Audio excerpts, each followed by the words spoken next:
Hey guys, and welcome to FanCast. We're very grateful to be recording from the historic St Kilda Sports Club, the oldest locker room in the Southern Hemisphere.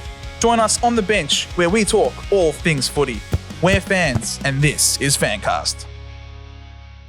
You guys can start with claps because you guys won, if you would like. I mean, it's more than a clap. We just, bravo! Yeah. That is Standing an applause. ovation. That is an applause. Yeah. That is an applause, that one, for sure. That was not really... Look, It's okay. I just got my voice back. We don't need... Yeah, I'm fighting with mine still, but we should be okay hopefully for this today's. Are you one to rage at the TV or in pure voice? I raged for a little bit, but then once enough rage-inducing things happens, at that point I just Start. close. I just turn the lock on it, shut it down, and I say I'm done. So I'll get angry initially, but then once enough things happen, I'll just be like, stuff this crap. You guys suck, and you don't deserve my time. So I'll turn it off. Fair enough. I lock myself in the bathroom. Minimal effort equals minimal effort for the fans. Correct. So correct. I just knew that we were gonna be in for. All the viewers would have seen last week when we were doing the tipping, and I had zero confidence coming into that game against the Saints. I had absolutely zero confidence to the point where I let the 100K Sports boys take it away, and they were the ones that eventually, on the balance, 2 out of 3 went with this, and then I'm like, fine, I'll back in the boys. We'll go with there. But I didn't actually watch the game. I didn't even bother watching the game because I just had a feeling, looking at the way we capitulated against Adelaide, the heads dropped, and some rumors that the players weren't very happy about having been criticised by the coaching group for their poor performance the week before. It's just this is going to be bad. So I didn't watch it, but at least it was positive for someone else on the panel. Listen, in Essendon's defense, which I usually wouldn't do, and to all the media critics who have smacked around Essendon all weekend, St Kilda actually played a really awesome game of football, and they were probably going to beat almost any team that they played that day. They were playing really well. And actually, Essendon had more tackles and more inside 50s than St Kilda did in the third or fourth quarter. And they just didn't convert, so they didn't win. Kind of like St Kilda-itis. They had our mid-season itis. I don't know. But they weren't as deplorable, I don't think, as everyone's saying. I just think St Kilda were really good and nobody expected that. Yeah, because, given that the season is basically already over and Ross Lyon himself, that obviously there's no real likelihood of you guys playing finals. And I think the expectation was that Essendon, having had so much to play for, being in the eights, had, obviously a form slump, that surely they're going to bounce back and at least stand for something to try and maintain a spot in the 8. But it didn't happen. I know the Saints definitely played well, but I also think that Essendon's lack of effort did contribute to that, because there is a damning stat in the third quarter. Not a single hard ball, ground ball get was won by the Essendon. An entire third quarter, a pressure rating of 120 odd, which is ridiculous. It's so pathetically low, considering that the game was still alive and the season's alive. So our pressure gauge went to 317 at one point, though. So that's pretty fierce. For sure. And I know people say they had nothing to play for, St Kilda, but there were players on the field that have a lot to play for, because a lot of them are out of contract this year. Right. So Cooper Sharman's one, Tim Membry's one, Zach Jones is one. There's a lot of players who are playing for their lives. So that could have been a contributing factor. I'm not saying it wasn't, but it could have been. So it's kind of, that's a different perspective that no one's It is a really different looking for. perspective, yeah. But you'd surely think that with all the pressure and the attention and all the backlash and things like that, surely, a team's got to stand up for something. They've had a drought that no one needs to really mention because everyone knows that it's still there. A lot of fans are hoping that there is a strong bounce back, but it just didn't happen. So kudos to the Saints. They definitely are, in Ross Lyon's words, being the Grinch.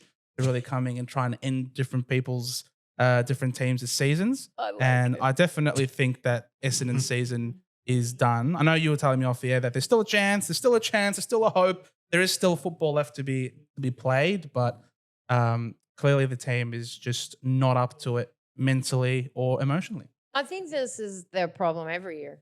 Yep. So it seems to be a thing where they get to the peak and then they just jump off it instead of going up.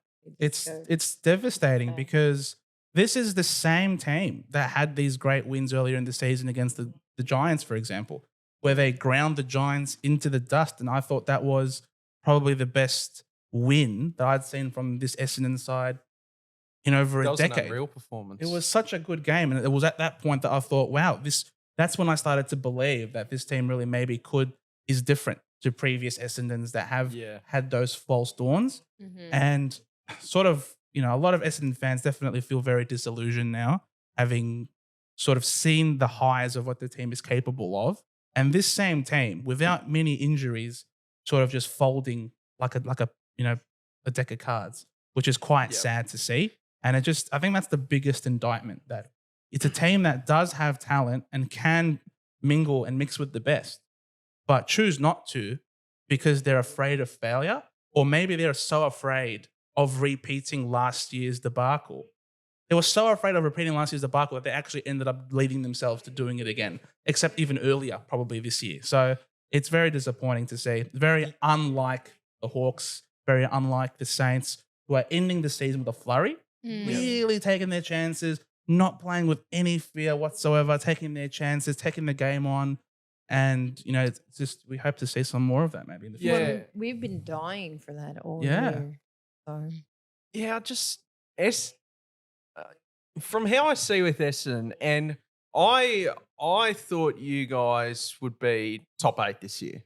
And it's not over just yet, in my opinion, but you're really going to need to turn it around. You're going to need to stretch you still got 2 games, probably 2 games to really try to get 2 wins on the board, that sort of thing. It's not over just yet, but with the way you guys going, it just doesn't really make sense to me because Essendon have just completely fallen away again. And as you said, much earlier than anticipated. You were hearing all the off-season stuff. All the players came back in ripping nick. You all thought, okay, Essendon players, they're in really good shape. They're looking really good for the coming season. You guys have just faded away even earlier than before. It just doesn't. Is it a mental thing? It must be, because Definitely. you boys look a lot fitter physically than you did last year. The whole game is mental. There's just it's not a mess, but it's just certain parts of that club where it's going wrong, and it's been going wrong for about 20 years. Yeah. And I mean, that's why we're not in football. We don't know how to fix it, but clearly Ben Mackay, like first part of the season when it's all sunshine and lollipops, he's going brilliantly. And as you do, when you're playing good footy, you play better. Yeah. But when the whips are cracking, paying him a lot of money for this season, I know it's a front-loaded contract, but it's still a lot of money for this season. And in my opinion, you could classify him as droppable at the minute. Just the last 6 weeks, he's just really fallen off a cliff, and it's probably not helping with just the Essendon players' pressure, that sort of thing. That's just completely fallen off. Yeah. So it's tough. This is a problem, though, that it's not just this coach that has troubles with. The previous coach, Truck Rudden, also had problems with effort. Is it culture? Culture, 100%. We've had this. Drafting. 100%. I mean, yes. Yeah, I mean, shout out to Don Caldwell. I was going to that was the video. Too, yeah, yes. I think that's what you were alluding Correct. to. I saw that this afternoon of just the last 5 coaches saying, paraphrasing it with effort with the players in a very similar way. Yep. Is it just embodied into their culture at this stage? I think it has to be. 100%. Like, what do Essendon have to do? To me, it feels like Essendon are drafting players where, they're pretty footballers. Do you need to go out in the draft and go, all right, we don't even care how you play footy. Put your blood, sweat and tears into this football club. Yep. Try absolute guts there for 4 quarters. Like, I don't know. Do you need 4 Nick Holmans? Like just 4 role players that just care, who give a shit about the football club? Because to me, Merritt, Martin, Durham are just about the only 3 at the minute. Caldwell, yep. But do you just need to get like those type of blokes into the club? Like, do you need to draft young players that have supported Essendon as kids and know that they'll really care about how they go as a football club? Like, well, Ben Mackay barracked for Essendon growing up. He barracked for Essendon. And that unfortunately hasn't been translating into It's really interesting. I don't know. It's really interesting because the Saints had such a bad slump during the year. And I think that the conversations around why were the same as the conversations around Essendon. You expected a lot more. Maybe you don't have the talent. Maybe you need to go to the draft. Maybe you guys don't want to win. Maybe you're choking because that's what you always do. I just think this is what happens when you don't win. People ask the same questions of every team. I think it's hard to know what makes it click. It's just hard to know. Every team is different. I feel like with the Saints, though, your issue, I guess, was that Max King. Yeah, it was Max King. And the way that you guys were using him and the way you were playing, being ultra defensive, being very slow with your ball movement. And then it was as soon as, I think we first saw the change against Brisbane, I think it was, when you guys went up to the Gabba, started to play a lot more offensive. We did. And started to take the game on. And Ross sort of said after the game that he wasn't particularly happy with how much you guys conceded on the other way. But sometimes, you got to give up a bit to gain a lot. Correct. And that's, I think, then where things have changed. And obviously King goes out and it's like, we do need to get the ball moving quickly because we're going to need to really spread opposition defenses and really try and pinpoint people inside forward 50. And you guys did that perfectly on the weekend against us. I do think, though, a lot of the players that excelled had something to prove. Like Cooper was phenomenal. He was unreal in that game, but he is playing to play football for the rest of his life. He doesn't. Who knows what will happen after because his contract's up. So I think that matters a lot. But we did, like Jack Steele, that was his highest rated game under Ross Lyon. Yep. I was saying Rowan Marshall had his first bounce. Unreal. After 120 Shout out Footy Cinch. Yeah. But yeah, I think, I don't know. I think pressure comes in different ways. And just for St Kilda, those players needed to show their improvement. Yeah. And even Hunter Clark, he had more contested possessions than any of the other players on the team. Yeah. So they did have to, those people, well, not just those specific, but there are people on the team that had to show what they were worth. Yeah. They're all playing for a contract next year. Right. And it's all going to be dependent on the list management. Right. Are these same players, when the season's done, are they going to be able to do it when the whips are cracking and come round Correct. one? That's When the the season's question. on the line, is Zach Jones going to be able to, Right. is he playing midfield? Is he playing to this level come round one next year? I mean, Cooper Sharman, how could he fit with Max King? Because I know that hasn't exactly been a perfect fit. But I mean, if you play games like that, I mean, you've certainly found a player, and if you can keep playing full preseason as a forward, stop mucking around with this with this fullback nonsense with him. Keep him to one position. I can understand the flexibility, but I just don't think he's shown enough down back to where you can go, he's a swing man. Yeah. Keep him forward. King moves up the ground. You got Caminiti in there as well. Shout out to Anthony Caminiti, absolute awesome legend. Game, Hammer. We love you. We love Hammer. I've always been a big supporter of Caminiti. I'm cheering for all of his success. I love Anthony Caminiti. Me too. Yep. On a personal level. Absolutely. I absolutely love Hammer. Yeah, he also had a great game. And so, but he also, I think a lot of these players were needing to show themselves. Yeah. Yep. So they did. What would you prefer? Do different. you prefer you coming the end of the season hot, having sort of like accepted that we're not going to play finals this year, or would you rather start hot and then miss out on finals? So regardless of which way you go, you're missing finals. But would you rather have it be where the pressure was on, you didn't perform, once the pressure is off and expectations are off, you come flying up? Or would you rather it be you start good, but then you succumb under the pressure. Which one do you prefer? Emotionally or logically? I think for us, it's emotionally. So we'll go with emotionally. Yeah, emotionally, I prefer it. Like we're almost looking at this year versus last year. Because last season we made a final, but we kind of just barely did, and we lost that first game. But that was a downer, and then all we thought about was trades, and what are we going to do different? It was the whole conversation was we don't have the team that we should have. Yep. But if you're coming off a high like this, I think it just makes you excited for next year already. Yeah, that's true. I personally think from a fan's perspective, if you finish off the season well, you have a lighter spot. But as a football club perspective, you'd rather start off really well because knowing when it's your record's 0-0, all right, we can get games done when the pressure's on. But I can understand football fans' frustration when that starts falling down. But I mean, with St Kilda, you guys last season started off extremely well. We did. But then second half of the year, it was a bit win-loss. But you still got yourself into a final. Barely. But barely got yourself into a final, but home final against the Giants at the MCG, that's a pretty good success. First season under Ross Lyon. So I think...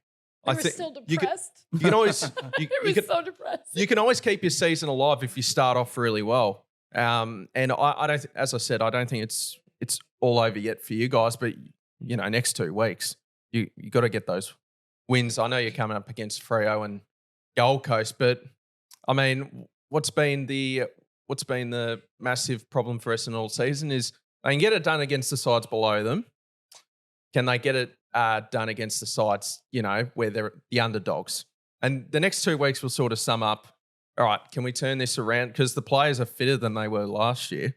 So, they should be able to run out games. I'd say that's changed. I'd say we now haven't been beating the teams that are below us because the last 2 weeks we've lost to Adelaide and St Kilda. I get. But you were good. You have depth. I mean, you beat the Swans. Crows. You beat the Swans. That one's the Crows loss definitely pissed me off a lot more than the St Kilda one. Yeah. The St Kilda one I didn't even watch. That would have been. But the Adelaide one was quite infuriating. That one was really bad. Yeah, and Rochelle doing the James Hird celebration. Piss off, Rochelle. You can't do a James Hird that would have been extra, you can't do that, mate. You are nothing. You are not even the shoelaces of James Hird, mate. You can't be going out doing the James Hird celebration at the moment. But I can understand getting carried away and getting a really spurring win.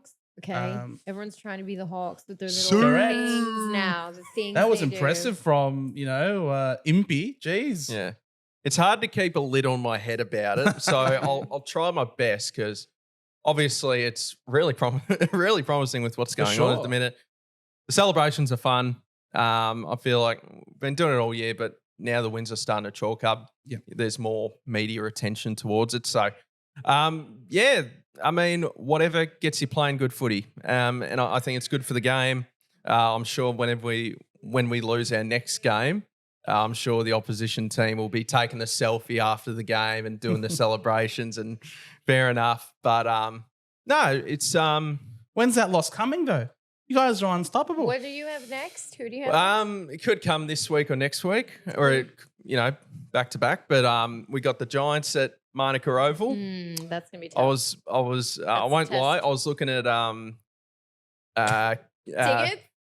Yeah, I was looking at tickets. I was thinking of driving up, but I got some things on the weekend. But and then then we got Carlton at the G. So but then you got Richmond and North Melbourne for the run home. So we're on 11 wins. You'd think we'd be on 13. 14 probably locks you in. Yep. But I don't. It's not the end all be all or if we make finals or not. I think it's generally 50-50 if we make it, just due to how the ladder currently is. But I don't think there's really any expectation on us. I think we've certainly passed this season with flying colours. I mean, finals is a bonus, but just really seeing the positive signs of a young group and a rebuild. that looks to be just about finished. So Didn't take very long. no, it didn't take very long at all. No. So that I guess that's just what comes with. I mean, just the trade period has just been a massive success. I think all 4 have been hits. Even Gunston, I still reckon's been a massive hit because I know he's worked closely with Cal Shadir with his footy smarts. And I mean, for a first-year key forward, it's extremely hard. It is very hard. And he's got really good set of hands, kicking 1 or 2 goals a game. Yep. I mean, it's he hasn't gotten to, he's still a skinny key forward, and you usually see that with bottom 4 sides, but he's just been outstanding. Chol, magnificent. You can bank on him 2 goals a game. That's all you really need out of a key forward in the modern day. Massimo, yeah. What was it? Pick 49. So to have him on the wing, Mitchell saw the skill set with Massimo, and he's just used the best possible way for him. And then Ginnivan as well to create a bit of spark and and hand signs, and gang then signs from Guinea. Yeah, and then the Wizard. I love the Wizard. Oh, he's so good to watch. I mean, I know it hasn't. What was it? 6 goals, 17 at one point, but when it starts clicking, which it certainly looked like it has been recently, it's very exciting to be a Hawthorn supporter, and I'm very up and about. As I said, it's like hard to keep a lid on it. Yeah, really hard to keep a lid on it, but I'm extremely. I don't even have a lid. I'm like, we're going to win all the rest of our games. I try to keep a level head, but yeah, it's really exciting. Legit, after we beat the Giants, I threw the lid and I threw it off into the Yarra River. I spent the weekend trying to find it and welding it back well and truly shut again. So it's the flag hock is real, man. The lid is ridiculously gone if we beat Giants and Carlton. Yeah. And I'm sure you guys have no issues with that, but yeah, no, it will be. It will be. It's Mate, what is it boiling hot boiling water and there's the lid on it, it's keep it on. I'm tipping the Hawks this week. Really? Giants are interesting because they had a slump, but they look like they're done with that. I feel like both teams are due for a loss at the minute, and Giants are just in ripping form. Canberra, I mean, the last time we played in Canberra, it was snowing. That's right. Clarko got the shirt off the night before. It was unreal. CJ's debut game. I still remember that. So, and you guys won that. We won, yes. I still remember the clip of Jeremy Cameron freezing cold, and then James Frawley's just standing there. Yeah, hurry up, umpire. So, it'll be. I mean, it feels pure robbery that it's 1:10 on a Sunday. I think that's proper Saturday night, Friday night sort of. What happens if it snows again, though? We can't have it be at nighttime. Yeah, true. That's why it's at 1:10 on a Sunday, I guess. So yeah, but the kids can go out and make their. But did anyone watch the Giants Melbourne game? I did watch that. You did. It was really good. It was really good. So it's because Melbourne looked done. lively. They looked done until they decided. Because I honestly thought the Giants were going to completely run away with it in that last quarter. Yeah, but they didn't. They didn't. So that's weird to me. It was really good. That's character. Yeah. That's culture. That's, not giving up, not throwing in the towel. Melbourne. When they really could have. Yeah, Melbourne. I don't know if they're a beacon of culture, are they? So, not a beacon of culture, but it's an example for of that game specifically. But in this game, it's an example of not giving up in a game. An example of despair. Example of despair. Nah, they were. You guys they aren't got close. desperate yet. Wait, the thing with the Bombers is you guys aren't desperate yet. Like, you're not yet. What do you mean? Okay, you're out of the 8. There's 4 more games to play though. It's not do or die yet. No, I was do or die the last 2 weeks. No, it's not. It was. No, in your mind, but maybe not for them. Clearly not, because they've decided we're just going to die. Well, no point doing. We're just going to die. Easy choice. Look, even like, if this is going to be my thing, I do have a theory about like the Swans, for example. Yes, please. Okay, the Sydney slump. The Sydney slump. I actually wonder that this isn't a weird mental thing where the players are like, we've been doing well all year. Yep. We know we're good. We're in the 8th. Maybe let's not get injured. Maybe let's not go too full throttle because we have to play the playoffs. Like we need to be ready for finals. Yep. And I'm wondering that they're not chilling, but not going. They've just gone hard. down a gear. Yeah. Yeah. I think they turned it down a notch because they could. That's my conspiracy theory And about it. I get what you mean as well. And it certainly does look like that on the field. And look at what's happened. Like Sydney, for most of the year before their little Sydney slump here, they were relatively healthy the whole season. But now they've taken the foot off the brakes. Right. They've copped a fair few injuries now. McInerney, Tom Papley's out till finals. That's a problem. If they make it, no, they're not going that bad. They've lost 4 of their last 5 just quietly. But even if they keep losing, they're safe. They're still in safe territory, I think. Who have they got this week? The Swans this week. They've got Port in Adelaide. Yeah. Well, I to my knowledge, Sydney up by 6 points on the ladder, and if they lose that, and then They're in Brisbane second. win again, they're only 2 points ahead. Right. Well, I think the pressure on them isn't quite red hot because Carlton lost to Port, And they're on not the a weekend. Victorian team. Yeah, And it's you so know, close. they don't mind finishing second. They Right. just want to finish top 2. As long as they can finish top 2, they'll have their home final, home prelim, and make it to the grand final that way. Right. So I totally get where you're coming from. Yeah, like how much of your reserve do you want to just spew out now? Yeah. And then, playoffs come and everyone's spent and they can't.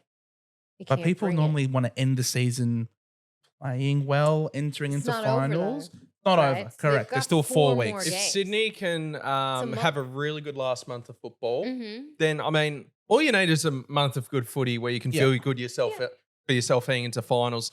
I feel like a lot of sides, I feel like most teams just go into a slump during the year, but Sydney's is, you'd want it to stop now. Yeah. You know, you'd want to win the last 4 games and go, oh yeah, we're feeling good for finals. Yeah. We're ready to go. We get Papley back.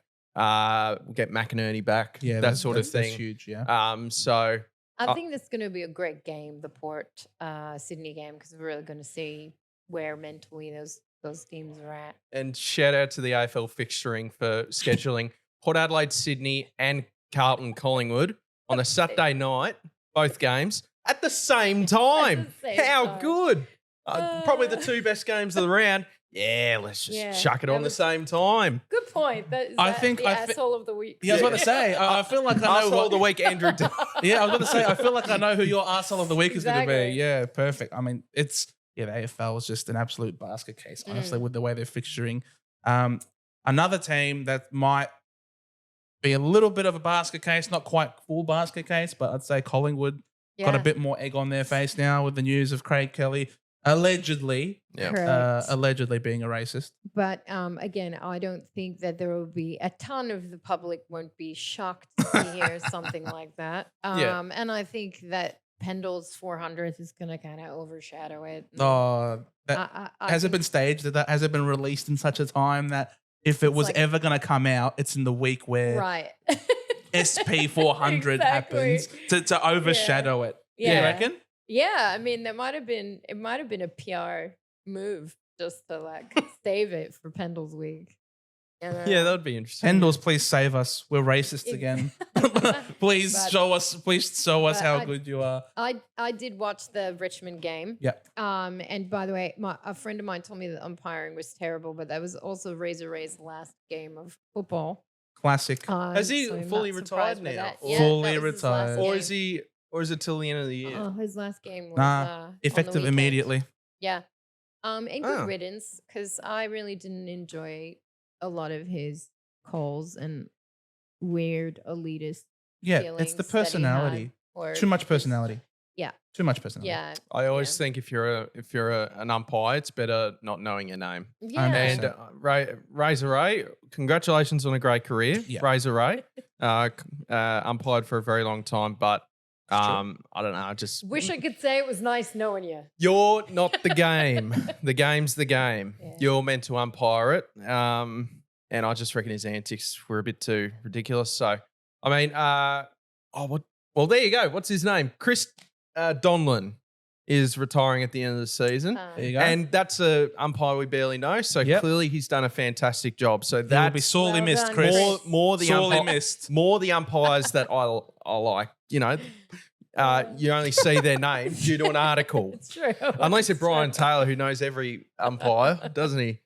Partner, what school they went to, all I the don't irrelevant know. information I only Where know the they ones that sleep. stick out. in the garage potentially. It's the garage man. The garage man. I only know them by the number when I'm at the game and I'm like, number 12. What was number 12? No, wasn't I it? think it was last couple games we had a 27. If there's an Oh. umpire Everyone was with out. if there's an umpire with the number in the high 40s, you know, that's a late change. This is a top up player. This one, a top up umpire. Like he, if was you um- want he was umpiring state league for sure on the day before. exactly. Yeah. Now, if you want personality and you want to show some personality as an umpire, just do a David Roden and smile. That's That's right. all we want. Just smile, be happy doing your job, and not make it about me, Jeez. me. Yeah, or Jake- else be yeah. a mascot. Exactly. Jeez, Correct. the David Roden's I love him. opinion would change if he was an actual field umpire, Oh, though. I'll tell but you. he's not, and I Yeah, love him. but he's not a field umpire. He's one of the only goal umpires that I've never seen him do. I'm not sure if you noticed. I've never seen him do the score review. I've never That's seen him. right. That's right. I've- He knows what he's doing. I've never seen David Roden ask for the score review. He's confident Yep, in his decisions. that's right. And he gets the job done. Exactly. does. That's what we want out of goal umpires. Too many Never arcs. noticed that. Yeah. He's never It's done true, it. It's true. Yeah. True. From what I could tell anyway. Yeah. You just look at you and smile and say, "Nah, you suck. It's a behind." You know what I mean? Like, we're not going to go and do none of this. It's just a behind. Now He's- go away. I've- I love it. If anyone out there has any footage of David Roden doing asking Score for the score review? review, please Yeah. put it out because I've Send never it. seen it. We've never seen it. Yeah. But if he's never done it, shout out to David Roden. That's right. Yep, absolute legend. Yeah. We An love- umpire who does his job correctly, because Yeah. there are so many obvious ones where you're looking at it Yeah. and it's just like, I'm dying You're with in- the boundary line you're- this year. oh, the boundary line's ridiculous. But also, we haven't seen David Roden ever be involved with kicking the ball into the post himself, That's right. and ruining and potentially his calling leg putting his leg right there. right there, doing all he can. I swear, he was a plant. He was a plant trying to stop Port He had Adelaide sticky from glue winning on the game. ground. He had sticky glue on the ground. Mm. He saw the ball and wanted to kick the ball into the post to stop Darcy Byrne-Jones from scoring the goal. I'm glad that common sense prevailed and it was deemed a goal, because I feel like imagine if it was said, nah, that's a behind. You would then do all you can as a goal umpire to be a goal umpire for your team.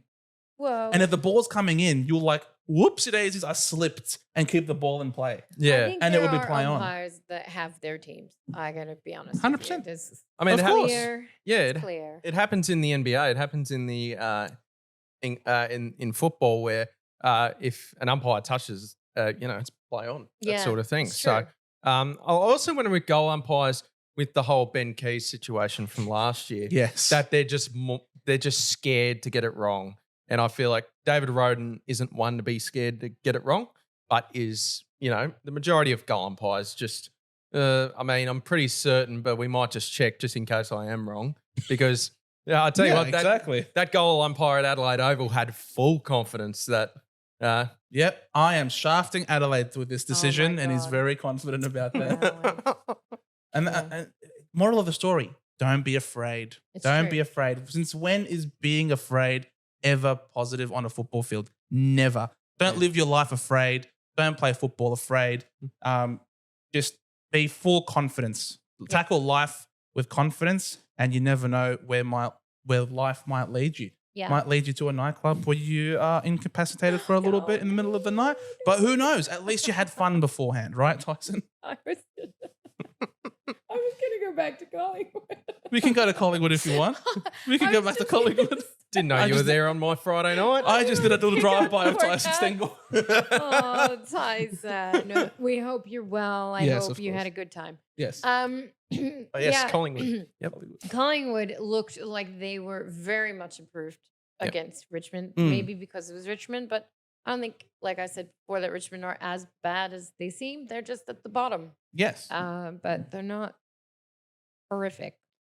So they did seem like their defense is a little better. And their offense is firing. They've been very honourable. Yeah. I think this year, Richmond. Yeah. They've had the new coach. And, I meant Collingwood. But Richmond, yes, but you're saying like Richmond weren't as bad. They weren't that bad. As their latter position might say. And I think they've had to overcome quite a bit of adversity this year. Absolutely. With a lot of injuries. Yeah. Like they barely had enough players to field at some stage. And they've challenged some teams. And I honestly think they really challenged Collingwood. Collingwood started really hot in classic Collingwood fashion like they did last year. Yep. But the Tigers, to their credit, just kept chugging away, kept fighting. Yeah, I actually made a note in that game, but just like wondering if the will is there. Is the will the thing that makes you win? Yeah. Because it's like we've said so many times, it's not always talent. It's not always the coach. Right. It's just the will. Yep. Yeah, but that game made me think of that. I don't know why. I mean, maybe because also the struggle that Collingwood's had this year makes me think about that. They've had their own injuries. Oh, well, they had their own injuries, and I really do believe defensively that Murphy being gone is a huge problem for them. Yeah, huge. So it'd be an interesting game, them and the Blues, because the Blues are definitely. Well, they've got their own defensive holes as well. Yeah, exactly. They're definitely struggling. Yeah. So I wonder, do they seem the same with like? Do they choke? Are they just the grand choke? Like, do they just get up there and go, I don't think we're going to do it? I feel like Carlton. I don't know. I don't want to be that Essendon supporter that has to sit here and can defend the Blues of all teams. You know what I mean? All right. But like, I'm based. I like to think I'm based, right? Enough to realize that Carlton, I think, have had sufficient. Whilst obviously the performance wasn't ideal, and the effort in the second half again wasn't ideal. No DeConning is huge in the ruck. They had to rely on shits in it. No Mackay. It was a layout that day. Really made their forays forward very predictable. Yeah, they had to play a key defender. They had to play Young as their second ruck and their second forward. So and Young, he's not good. Let's just say. So they've had to rely on that as a layout as well. And so they also were coming off a really short turnaround. They played on the Sunday night, and then had to go and play on the Friday. It's no excuse. I'm not going to say that these are justifications, but they might, in totality, form part of the puzzle as an explanation, though, as to why they really started to drop away in the second half. I feel that's one game though, but they're dropping a little bit in general. Well, they played really well in the first half, and Port Adelaide. I was actually really impressed with Port Adelaide's second half. I thought they were really good. They had some good run. They had some great team cohesion. And as the game wore on, they just started to put some more and more separation on the Blues. And then the Blues really felt like they were scared at the end of that game, that they were going to choke and lose. Right. And when you get scared. But that's what I'm saying. They do the same. I think they struggle with success. Maybe. You know, they get to a certain point of success and they're like, they just don't. I think they just stop. Yeah. I think we've like, that's enough. Yeah, I get what you mean, because I think we've seen this a few times out of Carlton where the Giants game about a month ago, they were miles ahead and then let Giants back in the game. Same thing with Port. If anyone can remember the Melbourne game where they were destroying them and then they only won by a point. And I think we've seen this story before the where Swans at the SCG. Yeah, the Geelong game. They just fade away in second halves, and I still think Carlton. I still see a world where they win the flag. This year? Yes, Wow. I think they're very much. I said this to my mates. I think they're very much a confidence-based team. Yeah. If they can, like, to me, they're down on confidence, and we saw this in the first half of last season, where they were just totally down on confidence.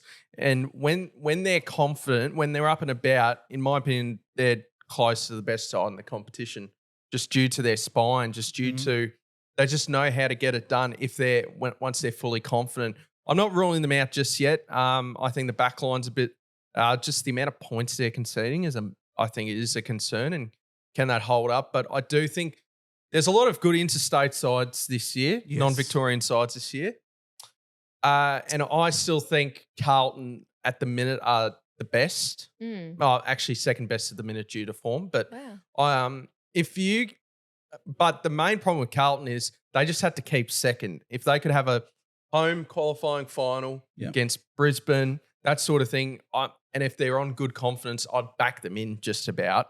And if they can get to grand final day as a Victorian side against an interstate side, that always comes with an advantage because we just see how many non-Victorian sides struggle when it's at the MCG against a Victorian side at the MCG, just due to the travel, and it doesn't exactly seem fair, does it? That the home, it's your home grand final, you have to play, at the away team's venue. But I still think Blues can win the flag. It's never a question if they can, though. I think it's like they just seem to fall off when they're doing well. I don't know. I think it's just on, as I said, I think it's just on confidence. Like, what if they've lost 3 last 4 games or something like that? They just need to find that click. And I guess my one concern would be, when is that going to happen? Exactly. And who have they got this week? Collingwood. Well, when they play easier opposition. I mean, they've lost to to Port, right? Port's a top 8 side. They've lost to the Swans. Well, no. Yes, they've lost to the Swans. They've lost to the Bulldogs. Yep. And the Bulldogs have shown that they're legit. Yeah, the Bulldogs are incredible. They're bloody good. What happened? Remember when the media was so about firing Luke Beveridge? Yeah. I still reckon I still reckon they should get a new coach. Ooh. The list itself is better than what it's been dishing up. Yes. This is what the Dogs can do. Yeah, that's maybe why No, I totally get what you mean. It's a month of good form. Yeah. And they're probably about second at the minute on my power rankings. Yep. Behind Brisbane. But I mean, they're passing all the tests at the minute, but we know it's the Western Bulldogs where they can instantly just who knows what happens next week. Lose to who have they got? Melbourne. They got Melbourne. They could lose to Melbourne on Friday night. It's just in their DNA for some reason, and it could just happen. But the way they're playing, I think they're just They're a dangerous side. You don't want to play them come finals time. If they can just get themselves into finals, we've seen this story before. 2016, getting in a good run of form. 2021, they were 5th. But I guess my theory with I shouldn't be bad mouthing Luke Beveridge with just how well they're playing, but it's just it was before. We already did. I'm sorry, Luke. You don't deserve any bad mouthing on any AFL podcast at the minute. But it's just can this keep up? Can this keep up? So that's really my main question. And if it does, I think they're a real good shot to make a lot of noise. I have a question. Yes. Is anyone scared of Freo? I am at the moment. No, I'm just joking. Nobody's talking about them. No one's talking about them. Correct. Why? They're going to be like the sleeper. I wouldn't want to play them on Optus Stadium. That's for sure. Yeah. They're just a well-oiled machine. Yeah. I know when the system is working. When it's working, if they can get Alex Pearce back for the finals, I believe he's missing the rest of the season. Yep. To my knowledge. I mean, I think they are a dangerous side. It's just no one talks I don't know. I guess we don't really talk about it because if they somehow lose to the Bombers this week, if they somehow lose to the Bombers this week, they'll be talking about Fremantle. If they somehow lose to the Bombers this week, you can bet your bottom dollar they'll be talking about Fremantle. How could you lose to those frauds? It's not going to happen. It's not going to happen. Why are you playing them? Are you playing them? Playing them this week at the MCG. Freo. Yes. Oh, I don't even know who will win that game. Come on. No, you don't know. You don't. Obviously, I haven't come from the future, right? So no one knows the future. You don't know. But on the balance of probabilities, one will say that on form, it's hard to go past And therefore, compared to our form. now they'll be desperate. I would love to know if Essendon have ever played Freo at the MCG. That's a very good question. Because that screams Marvel to me. Yes. It's never an MCG. It does. Is it? Have they just done it for a quota because Freo haven't played enough games? No, they did it because this was legit a month ago. Supposed to be a top 4 Clash of the Titans clash. No. I'm not. I'm not does denying Freo the wanna time make slot. I'm just wondering. MCG, I'm saying. Yeah, why? Yeah, MCG. Yeah, I'm because thinking- we're supposed to have a lot of Essendon fans up and about. We're top 4, fighting for the Clash of the Titans. But now, no one's rocking up to this Freo game. wanted the paycheck probably from the MCG. Yeah, no one's rocking up for this game now. Not after the last 2 weeks. No, we're not. We're not going anywhere near. I've been listening to a whole bunch of Essendon podcasts this week, and the general consensus that I'm hearing is it is boycott time. Well, you guys all were at the game on It the is weekend. boycott time. People have cancelled renewal of memberships. Throwing away scarves. I was going to Throwing say, scarves. throwing scarves. Look, it's better than microwaving plastic membership my God, cards. is it though? But better for the environment, perhaps. Maybe that scarf will go to someone homeless who needs a nice cold scarf in the night. Who knows? Poor bugger. The poor bugger. Some pigeon. Some pigeon puts it on their nest. But honestly, on that note, my arsehole of the week, I'm going to give it to those Essendon fans who were yelling abuse onto the players going down into the race after the game. Definitely think you can absolutely boo during a game. Boo them, boo loudly. I don't mind that. But once you start going and just leaning over the fence as the players are going down after the game and hurling abuse. Now, I know there's one clip that's making the rounds. I do think, from what I've been told, that is actually a St Kilda fan who was actually doing that, and not an Essendon fan. So I'm going to hold judgment on that individual person. But there are a bunch of others that were very aggressive towards them coming off the field, and so I'd say keep it to the football field, and don't cross a line. That's disgusting. But boo loudly during the game. You can boo them off. That's not a problem. But once you lean over the fence, then that's just feral behavior. Those are my assholes of the week. Feral ones sitting in aisle 29, so we weren't really thrilled with our company. Yeah, I really don't like going to games and just people hurling abuse and just being loud idiots. Especially swearing with kids. Yes, you're allowed to be passionate. I'm not denying anyone being passionate. Right. That sort of thing. You're allowed to cheer your team how you want under certain behaviours. When you're hurling abuse over a game of football in F words, C words with kids around. Yeah. I just reckon that's crap. So my asshole of the week. Oh yeah, your asshole. Oh, I got 2. One is those type of fans. Yep. If you're gonna hurl derogatory abuse, stay at home. And number 2, as I said earlier, Andrew Dillon for scheduling Port Adelaide, Sydney, the fixture, and Carlton, Collingwood, 7:30 on Saturday night for both games. Well done. My asshole of the week is anyone who is pretending to know who's going to be the top 8. Shut up. You have no idea. We have no idea. Just be honest. We don't know. We haven't known all season, and we're not going to know till round 24. Stop it. Stop pretending to know. It's so annoying. Fair enough. That's my asshole of the week. That's anyone. It's so true. But I don't know. Because I think, shout out to useless AFL stats, I think this is literally the first time in AFL history where there are 14 teams that have a percentage over 100. Yeah. It's so close to competition.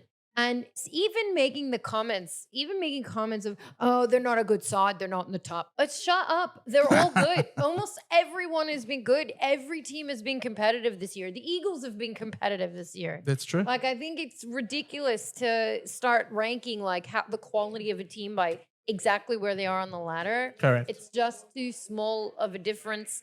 Every team has had their slump now. Every team had some moments where they've looked amazing. It's true. So I think we need to stop using the ladder as some kind of indicator because right now it's just not. I wonder how that even happens. Like 14 teams being with a percentage over 100. Is that like side teams with a percentage of 100 just getting belted one week and then the next week they're belting someone else and then is it? No, How does it even happen? It just means that you're scoring more points than you're conceding. Yeah, Yeah. true.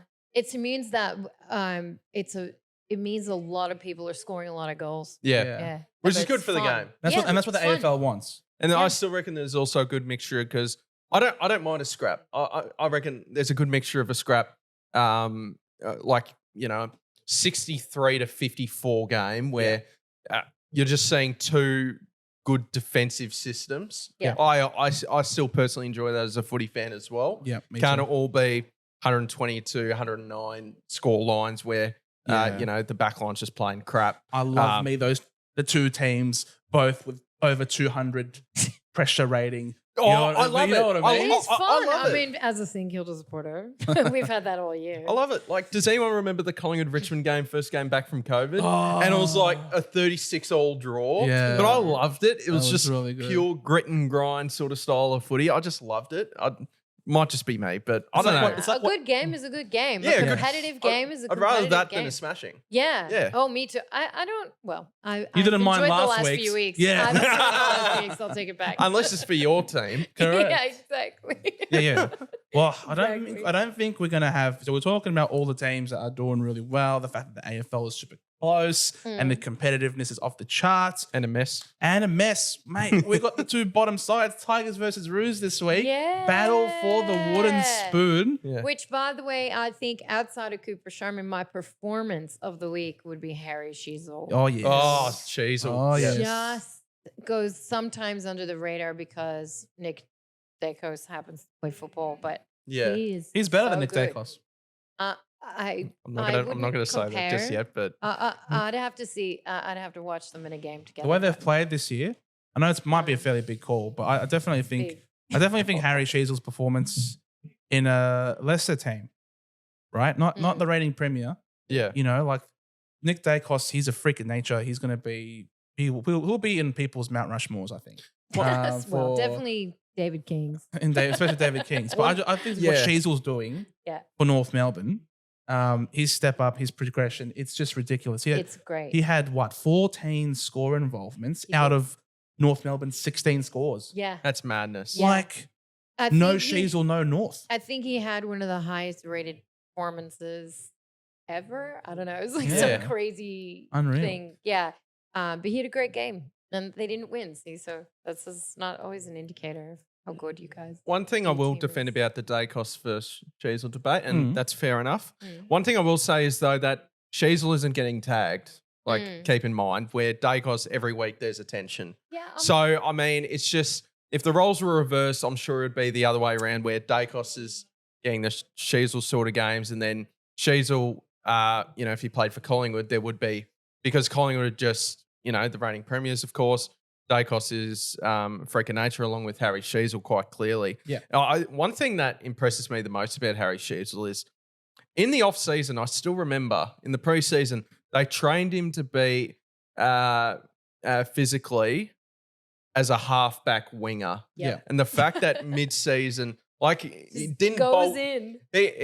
he said in pre-season he's actually leaner than he was in his first season.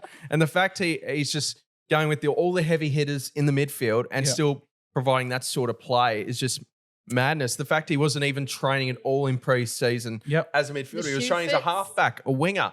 And he was it's playing super as a impressive. mid forward in the under 18s. Yeah. He was here. Yeah. He was legit playing and hitting the scoreboard. This was his weekly job of being mostly a forward 50 type player and kicking goals. Yeah. I'm glad they made the move because getting 35 touches off halfback, Yes. So good. it's very good, but it's like I'd rather. But as we're seeing this now, he's getting 28 touches and then, as you said, 14 score out of involvements. 16. Yeah. 14 out of 16 scoring involvements. That Oof. makes him a much better player than what he was doing off halfback. And he's going to with win. kick-ins. And he's True. going to win And his it's super second. impressive. He'll get his back-to-back BNFs. I have a question. Yeah, easy. At 19. And Easy. it might be ignorant because I grew up with sports. I'm still learning. Yeah, all good. But We're all students of the does game still. does your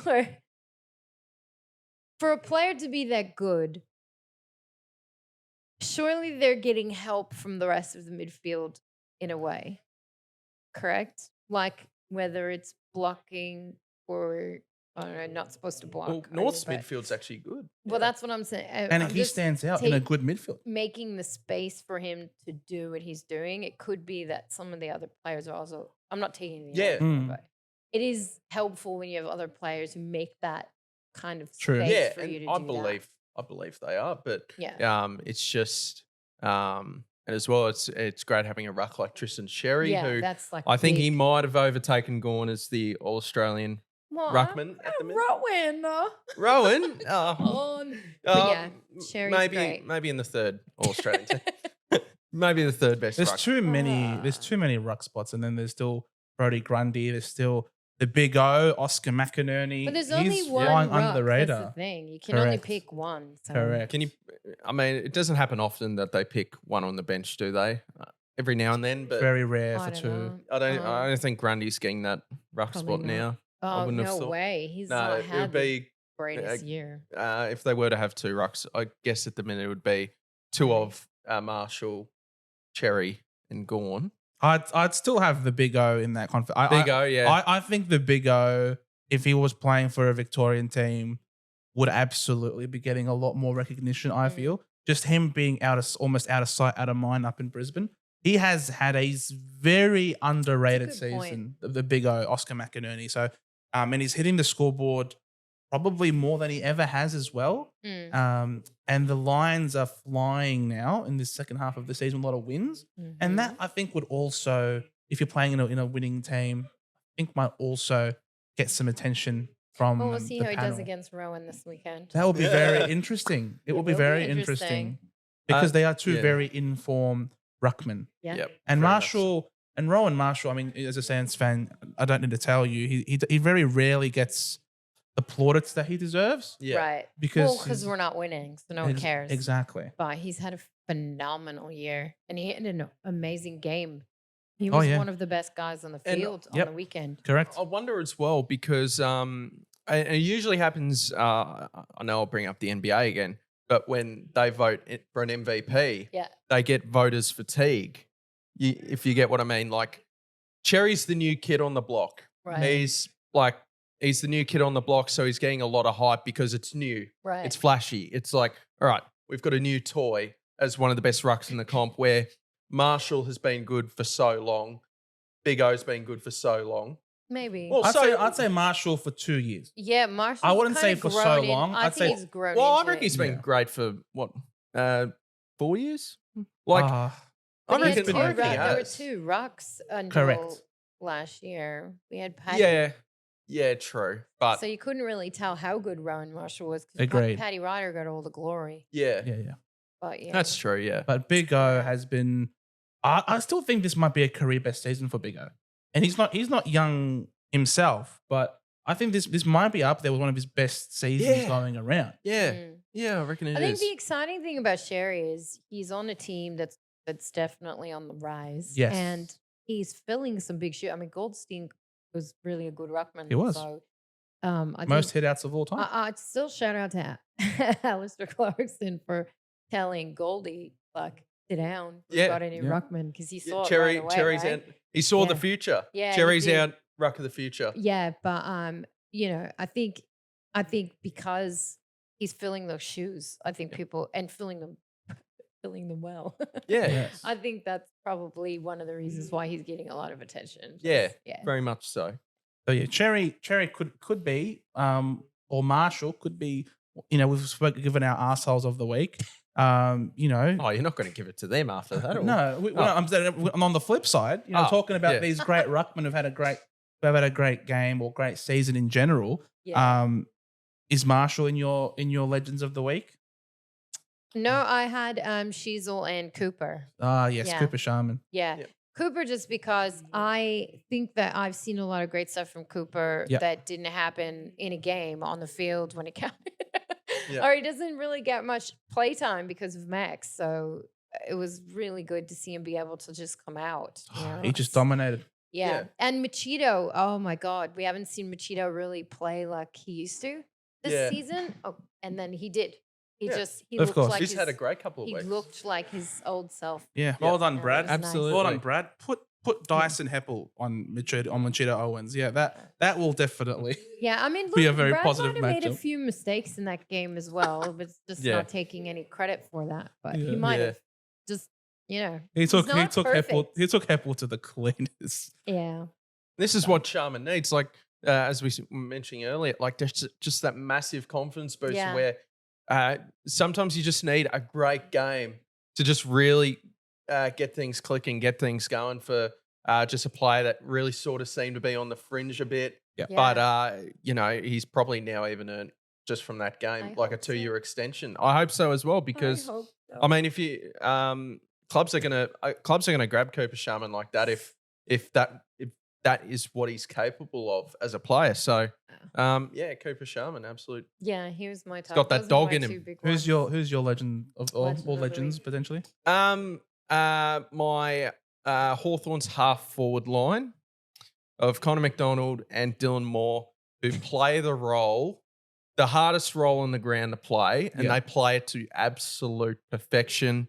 They push up into the back line. They run so much. Yep. I heaven forbid I'm biased. I know, but I don't think anyone in the comp at the minute plays the half forward role better than Dylan Moore. Yeah, he's everywhere. Gets you 2-3 goals a game. It's such a hard role to play. And then seeing Connor McDonald, where we drafted him as a midfielder and we've had to develop him as a half forward, and he's just played that role so well. And he got 28 touches. And we were speaking of 14 score involvements. Connor McDonald had 14 score involvements in the game against the Crows. So shout out to the half forwards. They're doing such a great job, and they've been a massive part of Hawthorn's trajectory in the second half of the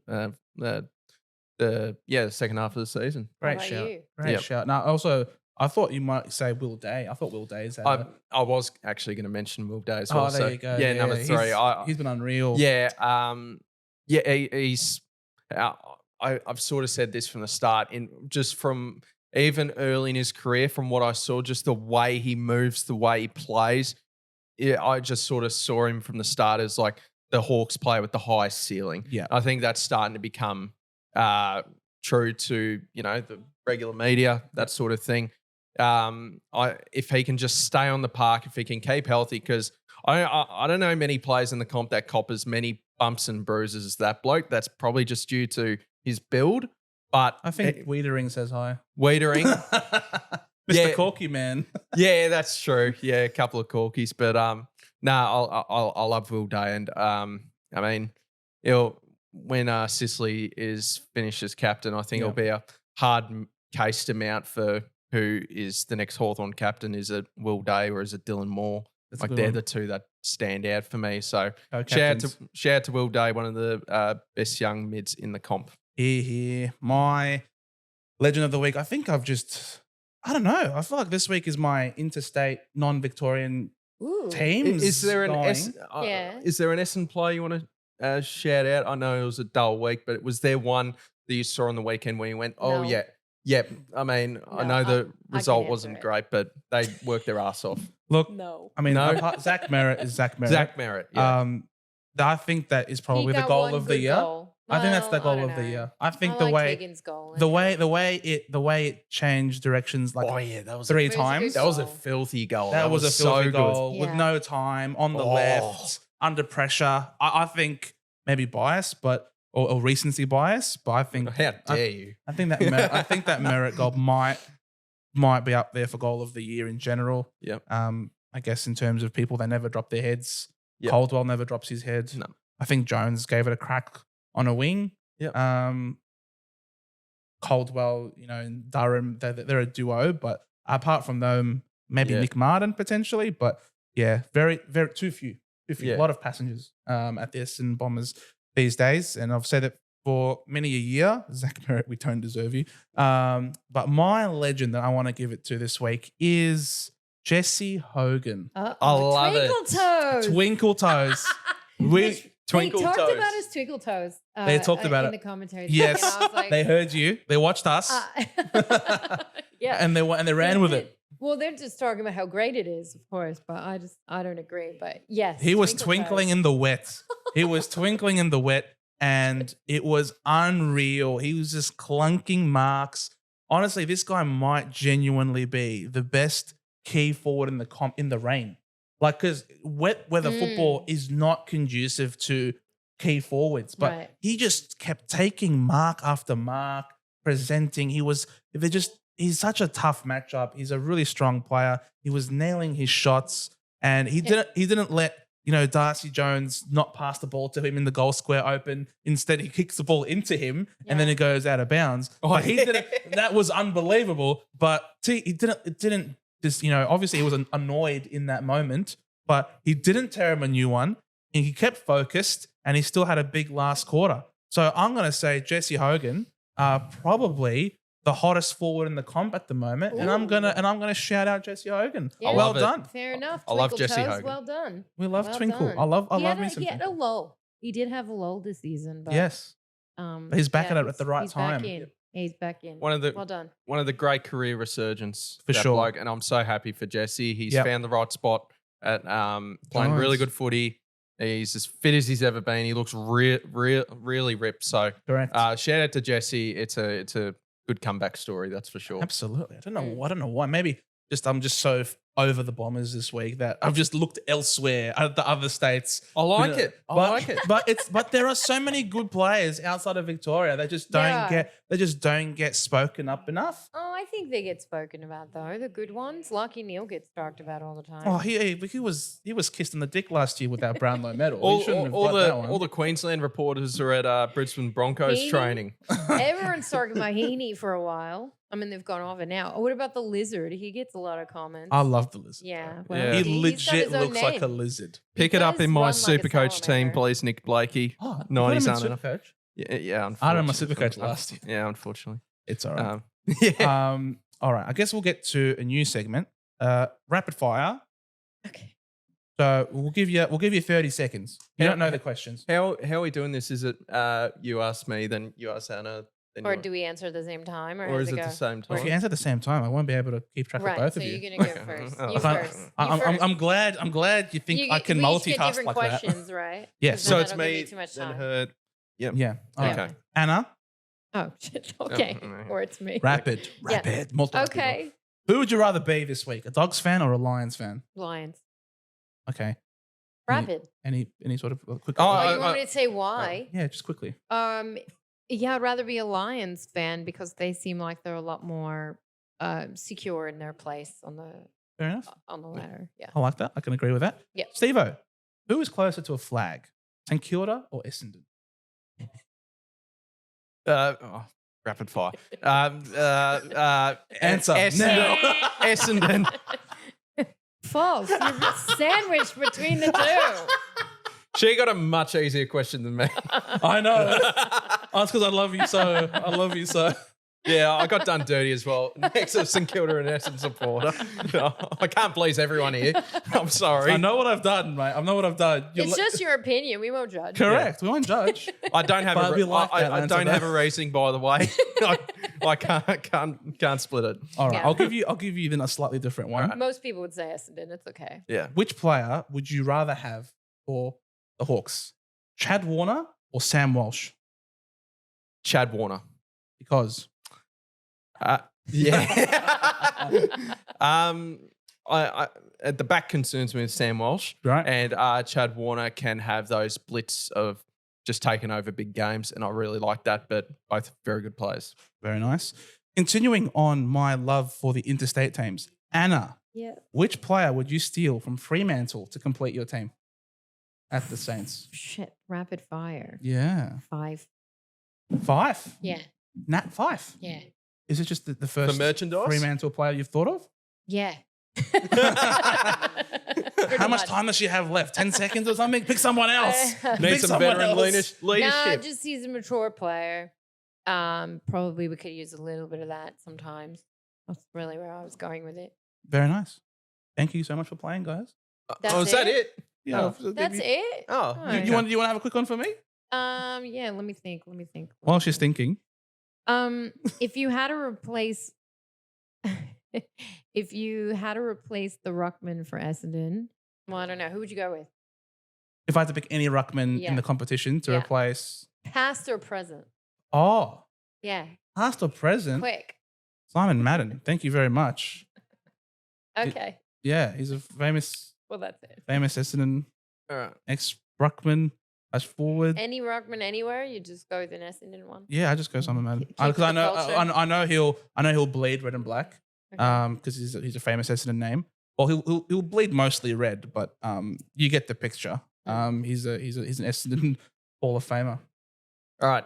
The rough idea I have. Yeah. Whoever you think the best coach is in the comp, would you rather have that at Essendon right now? Would you rather have would you rather have a top 20 player into Essendon's team? Best coach. Best coach? For sure. Yeah. 100%.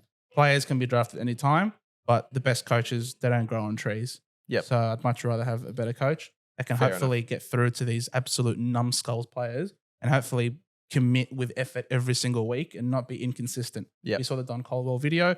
It's been Bomber Thompson, James Hurd, Woosha, Truck, now Brad. 5 coaches. No one has cracked the code how to get these players to play consistent football with consistent effort for a full season. Yeah. So hopefully, maybe it takes a genius like a Clarko or a Sheeds or potentially, someone else who can get through to these players and get them to play a full season. So I'd say the coach. Yeah, I agree with that. Yep. Thanks very much. Oh, there you go. No worries. By All the right. way, Thanks just for to playing. say random, with the tipping thing. Yes. I want to. Sometimes I listen to Mason Cox's podcast. What? But I want to. Yeah, I do, and I want to just give a shout out to it because he tipped the Saints, and I feel like he's a Saints sympathizer, and so I appreciate that. I like the belief. Anyways, Shout made me out. happy. Shout out to the big American. And also, yeah, American. Come on. Shout I out had to Americans. Shout out Don't to say that. shout out to all Americans. No, not All of them. Americans. Just the good ones. Shout out all the good Americans. No. I just Guys, I don't like- be I like- racist, all right? We have to be better. I like Look it. at Collingwood and don't repeat their mistakes, okay? I We just love like- everybody equally here I like on when the bench. So, guys, people that covers have hope. everything that we're going to talk about topics-wise. Introduce a couple of segments there. So I hope you guys enjoyed that. Stay tuned because we will be going in a separate video, as you guys know the drill by now. We will be going over the tips coming up this week. So if you're new, subscribe, hit the like, share, hit the notification bell, all that jazz. Because here on FanCast, we have a proper footy chat. We'll see you in the tips video. Bye.